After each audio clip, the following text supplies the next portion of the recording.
dalam 5 tahun terakhir ini, kelompok-kelompok Islam seolah menjadi terasing di negerinya sendiri. Itu yang dia rasakan. Berapa ulama yang berjuang mendirikan republik ini? Indonesia 80% penduduknya umat Islam. Tidak pernah meminta 80% hasil sumber daya alam yang dikuasai negara untuk umat Islam. Gak ada yang dia minta. Ada gak dia minta? 80% umat Islam penduduk Indonesia tidak pernah meminta 80% APBN untuk umat Islam.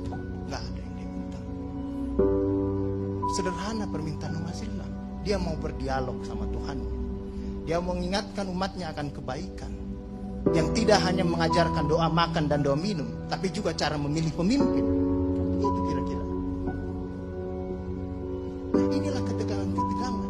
Ketika agamanya dinistakan, kok susah sekali ini membawa ke proses hukum. Muncullah demo berjilid-jilid, yang kemudian berujung ulamanya tidak bisa pulang. Belum lagi penghujung, kemudian ada agama yang diperhadapkan sebagai musuh besar Pancasila. Nah, ini menarik menurut saya. Saya ini Islam, tapi bukan pengetahuan Islamnya seperti Ustadz Ali Muhtar Ngabalin dan Abu Bakar. Ustadz Abu Bakar. Tapi dengan segala awam saya terhadap Islam. Ketika saya ditanya, Pancasila itu di mana dalam kehidupan saya? Maka saya akan mengatakan bahwa ketika saya lahir, orang tua saya itu membisikkan Pancasila di telinga saya. Cuma bahasanya bukan seperti yang tertulis dalam Undang-Undang Dasar itu. Dia membahasakan Allahu Akbar, Allahu Akbar, Asyhadu an la ilaha illallah, Asyhadu anna Muhammadar Rasulullah. Apa yang saya dengar di situ? Ketuhanan yang Maha Esa. Hayya 'alas shalah. Apa yang saya dengar di situ? Mari kita bersatu sama-sama. Karena kita akan mendirikan sholat. Dan Al-Ankabut mengatakan sholat itu mencegah kamu dari perbuatan keji dan mungkar. Ada kemanusiaan yang adil dan beradab. Saya dengar di situ. Hayya 'alal falah. Mari sama-sama menuju kemenangan. Kemenangan yang bagaimana kita peroleh? Kerakyatan yang dipimpin oleh hikmat kebijaksanaan dalam permusyawaratan perwakilan. Kemenangan yang bagaimana? Keadilan sosial bagi seluruh rakyat Indonesia. Itulah kemenangan yang kita tuju. Kita kembali lagi takbir. Allahu Akbar, Allahu Akbar, la ilaha illallah. Kita ulang lagi. Dan Pancasila yang kita tiupkan itu 5 kali sehari, belum selesai di sini, selesai bunyi terus. Ya kan Ustaz kan? Belum selesai di daerah sini, selesai bunyi bertalu-talu terus. Seluruh dunia bertalu-talu. Inilah Islam. Yang kemudian sekarang dalam kelompok ini Ustaz Ali Muhtar Ngabalin, saya banyak belajar dari beliau.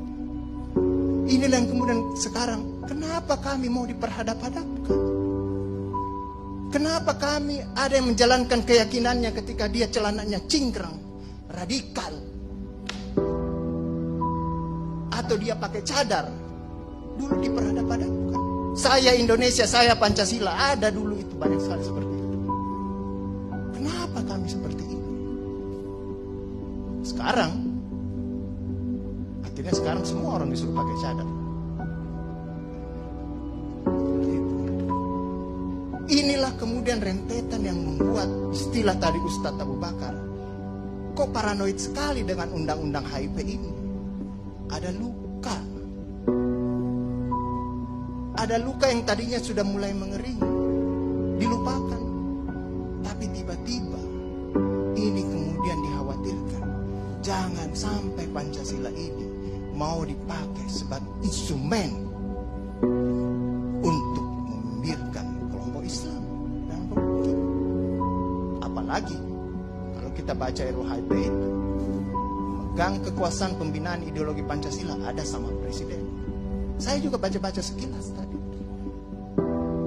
Kok di situ ditulis pendidikan nasional menurut undang-undang ini itu berubah. Tujuan pendidikan nasional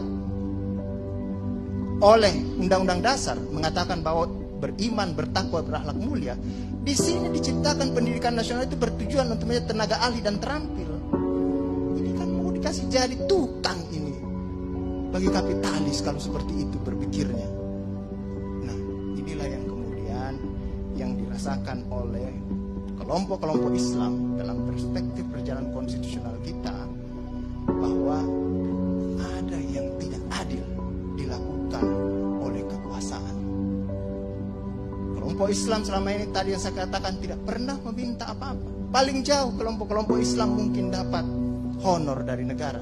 Itu pun tidak dipakai untuk foya. Dikembalikan lagi untuk membantu negara, menghidupkan santri-santri, mencerdaskan kehidupan bangsa, menciptakan manusia-manusia yang beriman, bertakwa dan berakhlak mulia. Yang sebenarnya tugas pemerintah itu dikembalikan lagi seperti itu.